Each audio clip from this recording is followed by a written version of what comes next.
कल हमारे देश के 2 प्रदेशों से 2 खबरें आईं, जहाँ पर 2 अलग-अलग प्रदेशों में 2 अलग-अलग पार्टियों की सरकार है।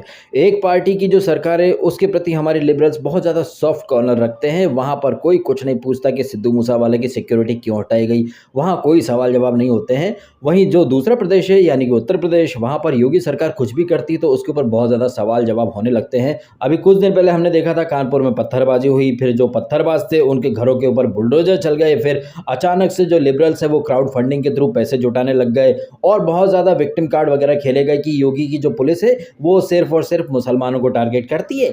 अगर योगी जी इतने अच्छे हैं तो किसी बीजेपी के नेता या किसी हिंदू के घर के ऊपर बुलडोजर चला के दिखाएं, अगर उनमें दम हो तो। अब इन लिबरल्स के मन की मुराद पूरी हो गई, लेकिन इन लोगों के मुंह से कल एक शब्द नहीं फूटा जब कल एक खबर आई कि यूपी में श्रीकांत त्यागी करके एक छुड़भैया नेता है, एक गुंडा है, जो कि बीजेपी के नेताओं की फोटो लगा करके घूमता है। उसको चुनाव लड़ना था लेकिन टिकट नहीं मिल पाया, लेकिन कैसे वो खुद को बीजेपी का नेता बोलता था, लोगों पर धौंस जमाता था और एक इल्लीगल कंस्ट्रक्शन कहिए या फिर जिस टाउनशिप में जिस बिल्डिंग में वो रहता था वहां पर इल्लीगली उसने बहुत सारा एरिया जो था घेर रखा था। साथ ही साथ खबरें आई कि उसने एक जगह ऑफिस बना रखा था, वहां पर बच्चों को परेशान करता था, बुजुर्गों को परेशान करता था, मिट्टी वगैरह डलवा कर काफी सारा एरिया उसने अपने कब्जे में ले रखा था। किस नाम से भैया? बीजेपी के नाम से कि मैं बीजेपी का नेता हूं, योगी तक मेरी पहुंच है, मैं तुम्हारा ये कर सकता हूं, वो कर सकता हूं।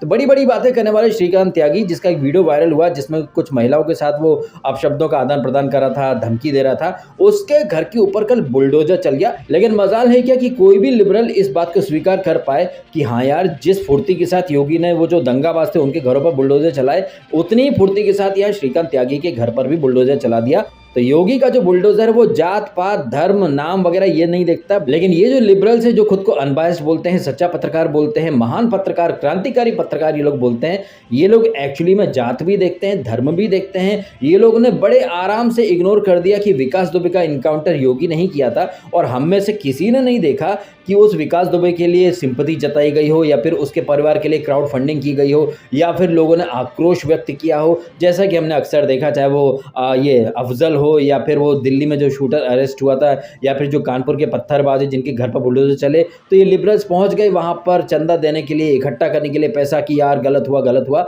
जबकि विकास दुबे का इनकाउंटर हुआ, हम सब ने अप्रिशिएट करा कि हाँ साला वो क्रिमिनल था, लेकिन वो लिबरल्स जो कभी किसी आतंकवाद या किसी क्रिमिनल को कभी गलत नहीं बोलते, इनफैक्ट उनको हमेशा एक डैमेज कंट्रोल या उनकी इमेज करेक्शन में लग जाते कि वो तो गरीब मास्टर का बेटा था, ये था वो था।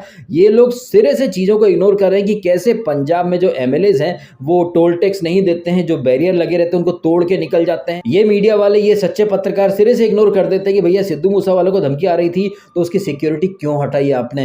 एंड जिस तरह से कल एक खबर आई कि पंजाब के एक एमएलए ने टोल टैक्स के ऊपर गाली गलौज करी, मार कुटाई करी। इनफैक्ट पंजाब में जो पार्टी सरकार में है, आम आदमी पार्टी, उनके जो मुखिया हैं केजरीवाल जी, वो तो अपनी पार्टी के जो क्रिमिनल्स हैं उनको ब्लाइंडली डिफेंड करते हैं, चाहे वो ताहिर हो दिल्ली दंगे वाला या फिर सत्येंद्र।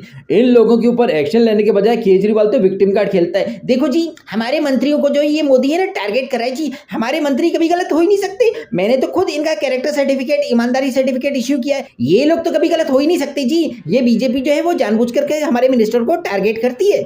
और ये जो पत्रकार हैं जो खुद को सच्चा पत्रकार और बाकियों को गोदी मीडिया बोल देते हैं, ये सो कॉल्ड सच्चे पत्रकार कुछ नहीं बोलेंगे केजरीवाल के एमएलएस की जो पावर का घमंड है और जो मिसयूज कर रहे हैं पावर का, उन पर ये लोग कुछ नहीं बोल पाएंगे, क्योंकि ये जो सो कॉल्ड सच्चे क्रांतिकारी पत्रकार मीडिया हाउसेस हैं, इन सबको करोड़ों रुपए मिलता है, एडवर्टाइजिंग का पैसा जो है वो केजरीवाल देता है इन लोगों को, तो ये लोग कभी उस तरफ नहीं बोलेंगे। अब आपका क्या मानना है इन बातों के बारे में? कमेंट करके अवश्य बताइएगा। वीडियो अच्छा लगा तो इसको लाइक भी कीजिएगा। आपने समय निकालकर वीडियो देखा, आपका बहुत बहुत धन्यवाद। Thank you so much.